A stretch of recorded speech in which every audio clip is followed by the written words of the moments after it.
اعوذ باللہ من الشیطان الرجیم بسم اللہ الرحمن الرحیم۔ تمام تعریفیں اس ذات کے لیے جو عالمین کا رب، درود و سلام ہو نبی کی ذات پر، ان کے اہل خانہ پر اور ان کے ساتھیوں پر۔ پروگرام قرآن اور لمحہ فکریہ کے ساتھ رفع نائل انجم حاضر ہے، اس مقصد کے ساتھ کہ آئیے قرآن مجید پڑھیں، سمجھیں، تجزیہ نفس کریں اور اپنی زندگیاں قرآن کے مطابق ڈھال لیں۔ ارشاد ہے وَلَقَدْ يَسَّرْنَا الْقُرْآنَ لِلذِّكْرِ فَهَلْ مِن مُدَّكِّرٍ، بے شک ہم نے قرآن کو سمجھنے کے لیے آسان کر دیا ہے، کہ کوئی ہے جو اس سے نصیحت حاصل کرے۔ آئیے اللہ تعالیٰ کی اس دعوت میں شامل ہو، اللہ تعالیٰ اپنی اس دعوت کے نتیجے میں ہمیں قرآن پاک سے نصیحت حاصل کرنے کی توفیق دے۔ ہمارا آج کا موضوع ہے تخلیق انسان۔ انسان کی تخلیق کے سلسلے میں سب سے پہلے اور بنیادی ایک سوال ذہن میں آتا ہے، وہ یہ کہ انسان کی تخلیق کس چیز سے ہوئی؟ کیا انسان مٹی سے ہوئی، الگ سے ہوئی، گارے سے ہوئی، مرد و عورت سے ہوئی، نفس واحد سے ہوئی، پانی سے ہوئی، یا پھر کن فیکون سے ہوئی؟ یہ تمام عناصر اور یہ تمام عوامل ہمیں انسان کی تخلیق میں کار فرما نظر آتے ہیں اور قرآن پاک میں ان کا حوالہ موجود ہے۔ اس کے علاوہ بھی کچھ مراحل ہمیں نظر آتے ہیں، ان کا بھی تخلیق انسان کے حوالے سے ضرور احاطہ کیا جائے گا۔ یہاں سوال یہ پیدا ہوتا ہے کہ ان عوامل میں سے یا ان عناصر میں سے کون سے عناصر ہیں جو انسان کی تخلیق کا باعث ہے، یا یہ تمام کے تمام انسان کی تخلیق میں شامل ہیں؟ بلا شبہ یہ تمام عناصر انسان کی تخلیق میں شامل ہیں، تاہم ان کی ترتیب کیا ہے اور ان کی ترکیب کیا ہے، وہ آج ہم اپنے پروگرام میں دیکھنے کی کوشش کریں گے۔ انسان کی تخلیق کے بارے میں یہ چیز ذہن میں رہے کہ انسان کی تخلیق طرح کی تخلیقات ہمیں ملتی ہیں۔ حضرت آدم علیہ السلام کی تخلیق جو کہ مٹی سے ہوئی، حضرت حوا کی تخلیق جس کے بارے میں اللہ تعالیٰ نے فرمایا کہ ہم نے اسی میں سے اس کا جوڑا پیدا کیا، اور پھر حضرت آدم اور حضرت حوا کے ملاپ سے اولاد آدم یعنی نسل آدم کی تخلیق ہوئی۔ بیچ میں ایک انتہائی انہونی تخلیق رونما ہو جس کو ہم اللہ تعالیٰ کا معجزہ قرار دیتے ہیں، اور وہ ہے حضرت عیسیٰ علیہ السلام کی تخلیق۔ یہ تمام کی تمام تخلیقات یعنی حضرت حوا کی تخلیق، حضرت عیسیٰ کی تخلیق، اولاد آدم کی تخلیق، یہ تمام کے تمام کے ماخذ حضرت آدم کی تخلیق سے جا ملتے ہیں۔ یعنی جن عناصر سے حضرت آدم کی تخلیق ہوئی، انہی عناصر کا عمل دخل ہمیں بعد کی تخلیقات میں بھی نظر آتا ہے۔ کچھ اور عوامل اس میں شامل ہوتے ہیں، ترتیب بھی بدلتی ہے اور ترکیب۔ اس طرح تخلیق آدم منبع بنتی ہے تمام تخلیقات کا، جو کہ 4 ہے۔ اس کا ذکر قرآن پاک کی 18 سورتوں میں ہمیں ملتا ہے، اور قرآن پاک کی 23 آیات ہے جو کہ ہمیں حضرت آدم علیہ السلام کی تخلیق کے بارے میں معلومات دیتی ہے۔ کہ اس تعارفی پروگرام میں بتایا گیا ہے جیسا کہ ہم ہر پروگرام میں کوشش کریں گے کہ ان 7 نکات پہ اپنا پروگرام ترتیب دیں، اور آج یہ 7 نکات ہم تخلیق حضرت آدم علیہ السلام کے حوالے سے بیان کریں گے۔ اس پروگرام کے پہلے حصے میں ہم دیکھیں گے جو ہمارے تعارفی پروگرام کا دوسرا نقطہ ہے کہ ایک واقعہ یا موضوع کے متعلق تمام آیات کو اکٹھا کرنا اور پھر ترتیب دینا۔ یہاں ہم نے دیکھا کہ حضرت آدم کی تخلیق کے حوالے سے قرآن پاک کی 18 سورتوں میں کم و بیش 23 آیات ہیں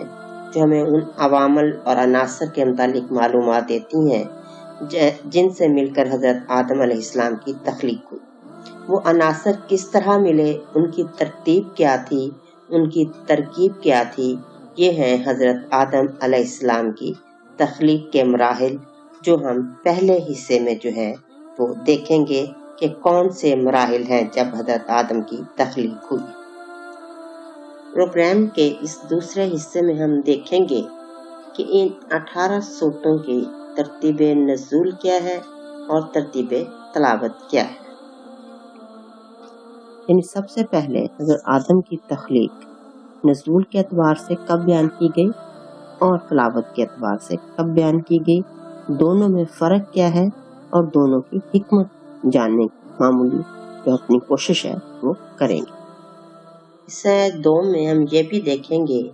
کہ ان آیات کا سیاق و سباق کیا ہے، یعنی حضرت آدم کی تخلیق کے مراحل اگر 18 صورتوں میں 23 مختلف مقامات پر بیان کیے گئے ہیں تو کیا ان کے سیاق و سباق میں فرق ہے؟ یہ واقعہ ایک دفعہ نہیں بیان کر دیا گیا بلکہ بار بار بیان کیا گیا ہے، تو یہ سیاق و سباق بھی دیکھیں گے اور ساتھ ہی دیکھیں گے آیات کا شان نزول کیا ہے، کیوں ضرورت محسوس ہوئی حضرت آدم کی تخلیق کے بارے میں لوگوں کو۔ اس کے علاوہ سب سے اہم بات جو بہت دفعہ ذہن میں آتی ہے کہ کسی ایک موضوع کو قرآن پاک میں صرف ایک دفعہ کیوں نہیں بیان کر دیا گیا، بار بار کیوں بیان کیا گیا ہے۔ تو یہ بھی دیکھیں گے اس آیات میں پیش کی گئی حضرت آدم کی تخلیق کے عناصر کو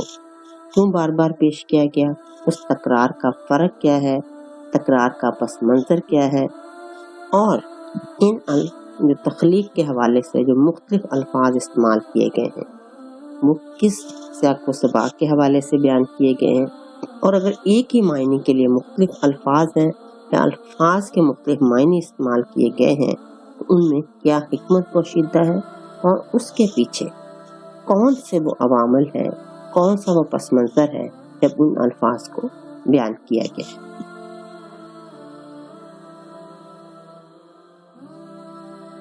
حصہ سوم یعنی آخری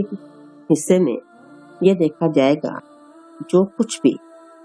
اللہ تعالیٰ نے حضرت آدم کی تخلیق کے بارے میں بیان فرمایا ہے، جدید علوم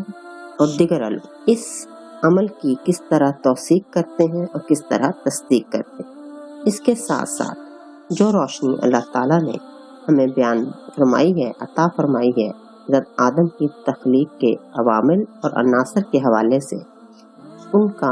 دور حاضر کے جو باقی علوم ہیں وہ کس طرح فائدہ اٹھا سکتے ہیں، اس کا اطلاق کیسے ہوتا ہے، اور اب سے نہیں، جب سے تحریری علوم وجود میں آئے ہیں یا جدید علوم کو ایک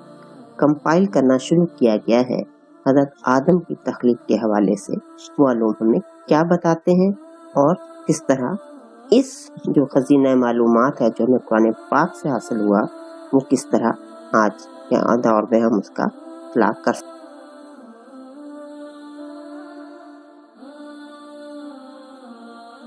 تو آئیے ہم سب سے پہلے حضرت آدم کی تخلیق کے مراحل دیکھتے ہیں اور پھر ان عناصر کو بھی دیکھتے ہیں کہ کس طرح وہ مختلف عناصر اپنی ترتیب میں فرق ہوئے، اپنی ترکیب میں فرق ہوئے اور ایک وجود جو ہے وہ وجود میں آتا ہے۔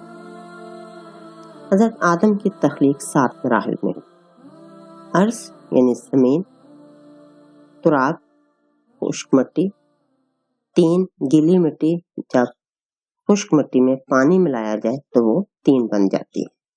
اس کے بعد تینر عزب یعنی لیسدار مٹی، جب مٹی کو تھوڑی دیر کے لیے رکھ دیا جائے یا کچھ دیر کے لیے رکھ دیا جائے تو وہ اس میں لیس پیدا ہونا شروع ہو جاتی ہے۔ اس کے بعد سلسال 2 حوالوں سے ہے کہ وہ سلسال جو ہمائن مسنون سے بنی اور پھر سلسال کل بخار۔ اس کے بعد مرحلہ آتا ہے اعضاء کی درستگی کا، کہ درست کیا، شکل و صورت بنائی اور پھر اس میں روح پھونک دی گئی، جیسا کہ اللہ تعالیٰ نے خود فرمایا ہے کہ وَنَفَخْتُ فِيهِ مِن رُوحِي، جب میں اس میں اپنی روح پھونک دوں، اپنا امر جو ہے اس پہ نافذ کر دوں، کیا ہے امر ربی بھی ہے، تو جب میں اس میں اپنا امر داخل کر دوں، جب اپنی روح پھونک دوں تو وہ پھر چیز وجود میں آ جاتی ہے۔ اور ساتھ ساتھ کلمہ کن فیکون، ان تمام عوامل اور عناصر کا احاطہ کیا ہے۔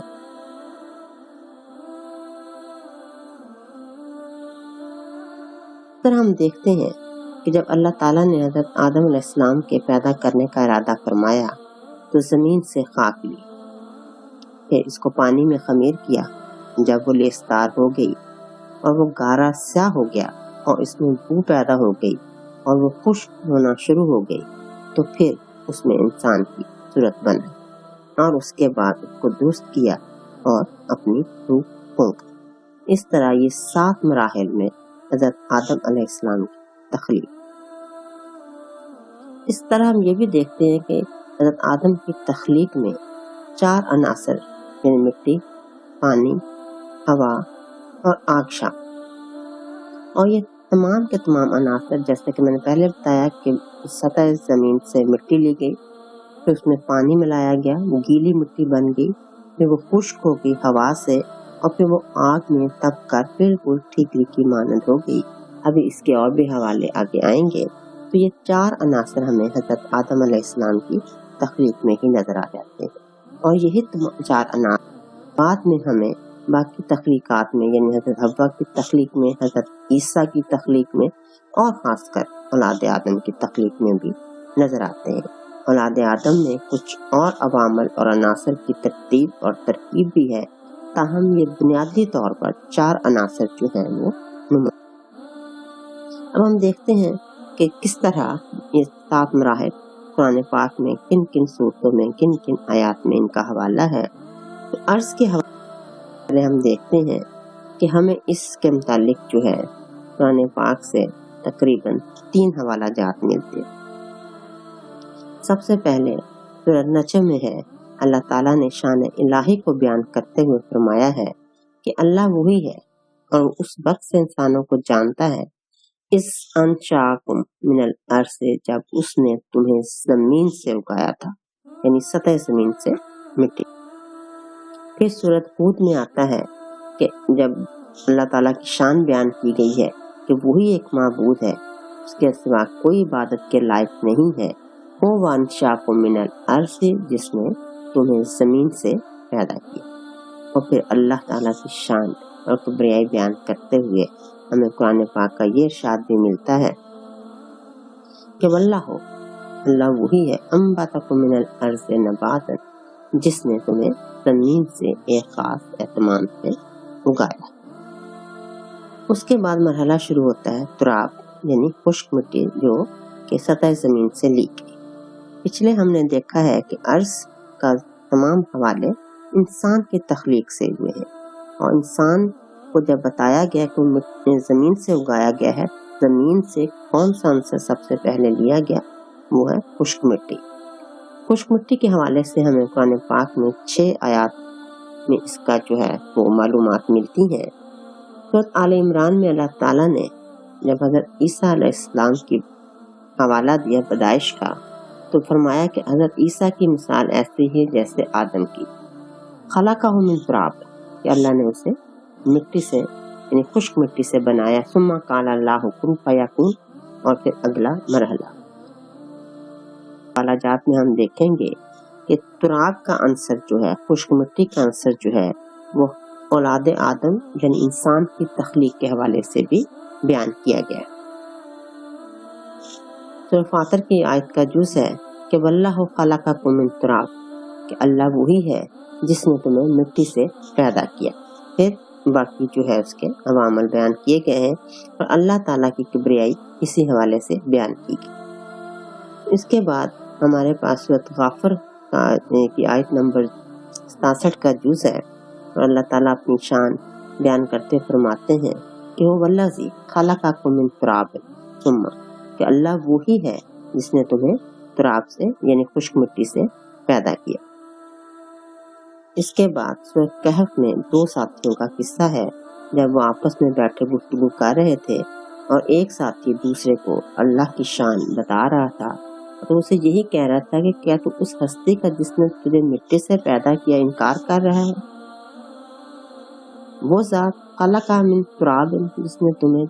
خشک مٹی سے پیدا کیا، ثم، پھر نطفہ، نطفے سے، پھر آگے جو ہے عوامل یا مراحل جو ہے وہ بیان کیے گئے۔ اس کے بعد سورہ روم میں اللہ تعالیٰ ارشاد فرماتے ہیں، جب اللہ تعالیٰ نے لوگوں کے لیے اپنی نشانیاں بیان فرمائیں تو فرمایا کہ اسی کی نشانیوں میں سے ایک یہ بھی ہے کہ ان خلقکم من تراب، کہ اس نے تمہیں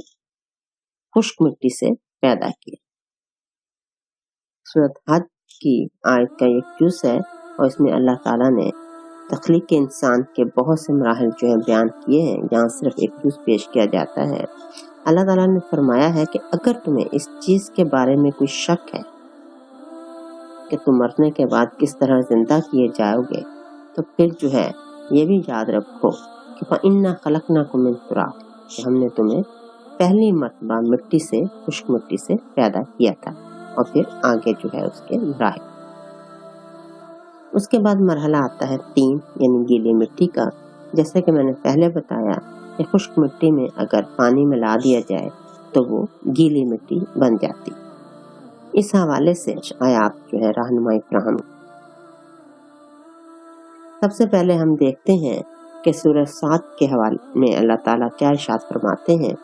جب اللہ تعالیٰ نے فرشتوں کو یہ اطلاع دی کہ میں ایک انسان بنانے والا ہوں تو کیا کہا کہ انی خالق بشر من طین، کہ میں گیلے مٹی سے ایک انسان بنانے والا ہوں۔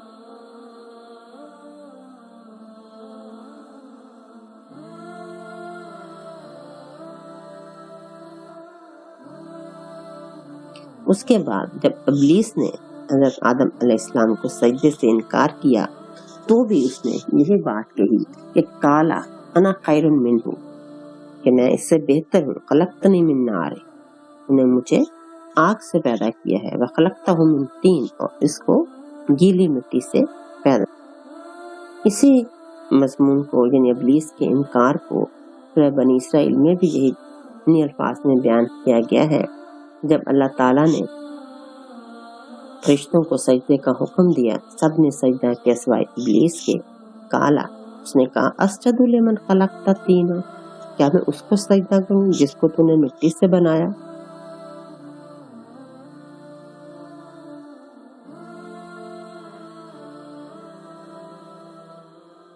اور ایک جگہ پہ سورہ مومنون میں اللہ تعالیٰ نے فرمایا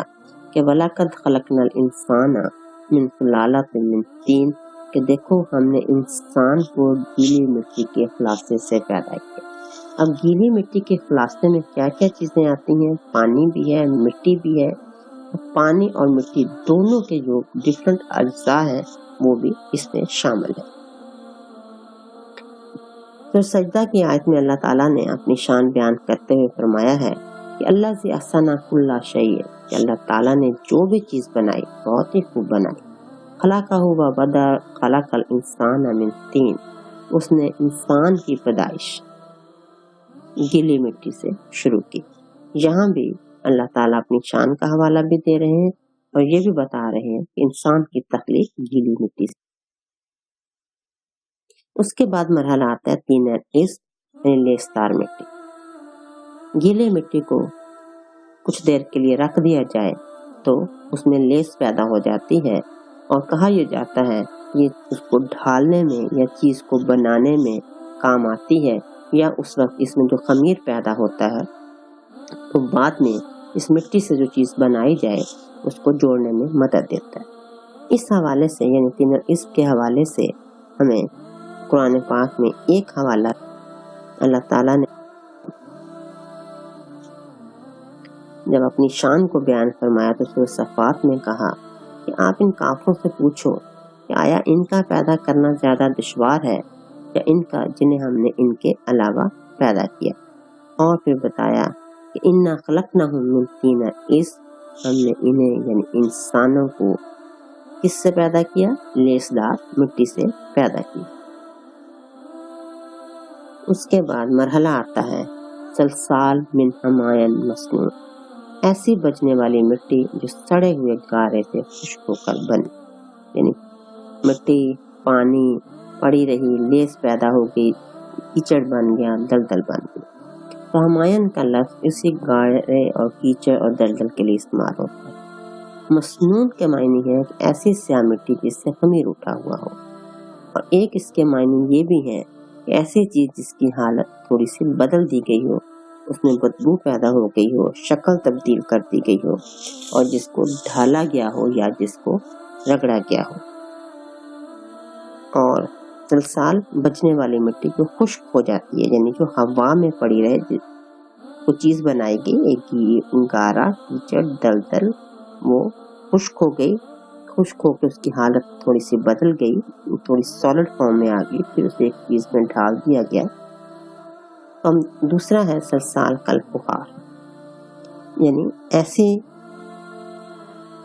مٹی سلسال جب آگ دی جائے تو وہ فخار کہلاتی ہے، یعنی انتہائی گرم سطح پر زمین کی جو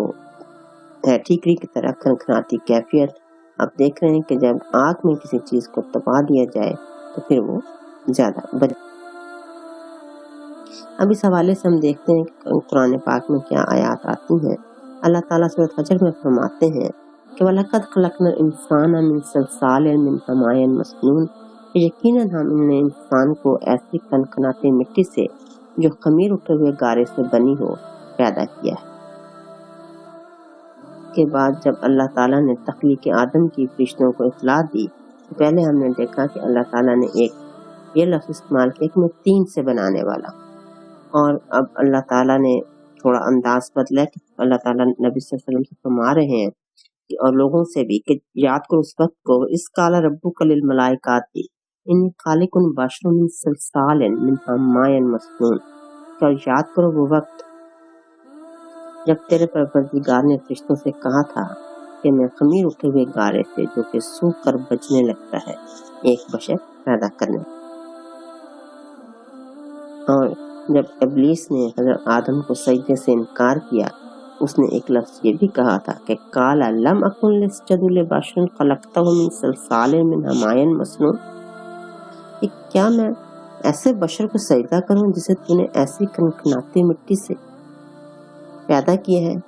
جو خمیر اٹھی ہوئی ہو، جو کالی ہو، اور پھر اس کے بعد جو ہے سیاہ گارے سے بنی ہوئی ہو. صلصال من حماء مسنون کی یہ شکلیں آپ دیکھ سکتے ہیں کہ گارا جب تھوڑا سا خشک ہو گیا سلسال تو ایسی حالت میں ڈھل جاتا ہے جب اس سے کوئی بھی چیز بنائی. اور پھر آخری مرحلہ کہ خلق الانسان من صلصال کالفخار، کہ اس نے انسان کو بچنے والی مٹی سے پیدا کیا جو کہ ٹھیکری کی طرح گرم تھی. وہ اب انسان کو جو ہے اس کی جو ڈھانچہ بنایا گیا اس کو آگ. مرحلہ شروع ہوتا ہے اس کے بعد کہ اس کے اعضاء کو درست کیا، نقش بنائے، ونفخت فیہ من روحی، اور اس میں اپنی روح پھونک دی. یہ حوالہ بھی ہمیں قرآن پاک میں 2 مقامات پر ملی.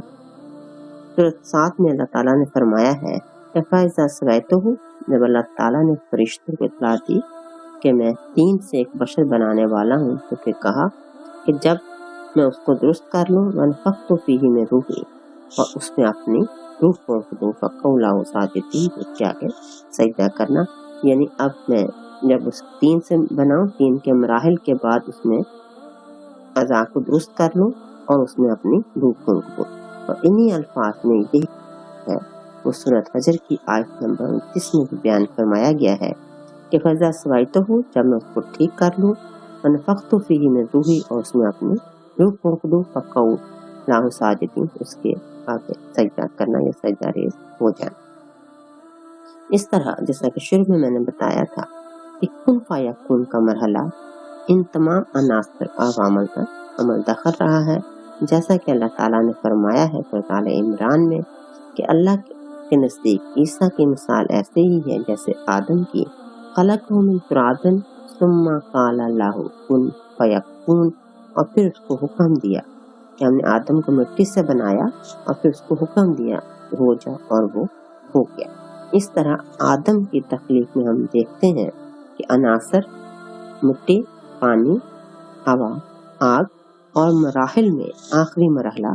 کن فیکون، اور جو کہ بعد کی تخلیقات میں بھی ہمیں کارنامہ نظر آتا ہے، حضرت آدم کی تخلیق میں بھی.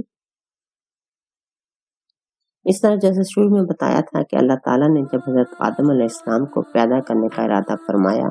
تو زمین سے خاک لی، اس کو پانی میں خمیر کیا، جب وہ لیسدار ہو گئی وہ گارہ بن گئی، سیاہ ہو گئی، اس میں بو پیدا ہوئی، خشک ہو گئی، تو پھر اللہ تعالیٰ نے اس میں انسانی صورت بنائی اور اس کو درست کیا اور اپنی روح پھونک دی، اور یہ 7 مراحل میں انسان کا جو فزیکل ڈھانچہ تھا وہ مکمل ہوا اور کلمہ کن فیکون ان پر غالب رہا۔ آئیے اب ہم تجزیہ نفس کی طرف آتے ہیں کہ اللہ تعالیٰ نے یہ جو ہمیں حضرت آدم کی تخلیق کے بارے میں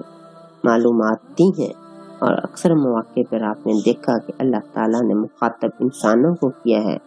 تخلیق کے ان عوامل، خاص کر تراب کا، طین کا، طین عز کا حوالہ دیتے ہوئے، تو ہم اپنا تجزیہ کرتے ہیں کہ کیا ہم نے اس حوالے سے اپنی تخلیق پر غور کیا؟ ابلیس نے کیوں سب انسانوں کے باپ حضرت آدم کو سجدے سے انکار کیا؟ کیا یہ سچ نہیں ہے کہ ابلیس نے کہا تھا کہ قال اسجد لمن خلقت طین، سجدہ کروں جس کو تو نے مٹی سے بنایا؟ بالکل درست، ابلیس نے یہی کہا، اور پھر اس نے یہ بھی کہا تھا کہ قال انا خیر منہ خلقتنی من نار وخلقتہ من طین، تو نے مجھے آگ سے اور اسے مٹی سے بنایا۔ جی ہاں، ابلیس نے یہ کہا تھا، اور ابلیس نے یہ بھی کہا تھا کہ قال لم اکن لاسجد من صلصال من حماء مسنون، کہ کیا میں اس شخص کو سجدہ کر جس کو تو نے ایسی مٹی سے بنایا جو کہ سیاہ سڑے ہوئے گارے سے بنی ہو اور پھر خشک ہو گئی ہو؟ جی ہاں، ابلیس نے یہی کہا تھا۔ یعنی ہماری تخلیق کے عناصر مٹی، پانی، پھر وہ سڑ گئی، بدبو پیدا ہو گئی، اس سے نفرت کرتے ہوئے، حقارت کا اظہار کرتے ہوئے، تکبر کا اظہار کرتے ہوئے ابلیس نے سب انسانوں کے باپ، ہمارے باپ حضرت آدم علیہ السلام کو سجدہ کرنے سے انکار کیا۔ یہ بھی ہے آج کی سلیل کہ کل تک نہ تھی پسند گستاخی فرشتہ ہماری جناب میں، کیا کہ نہیں ہے؟ آج ہم اسی ابلیس کے آگے سجدہ ریز ہیں جس نے ہمارے باپ کو یہ کہہ کر سجدے سے انکار کر دیا تھا، اللہ کے حکم کو ماننے سے انکار کر دیا تھا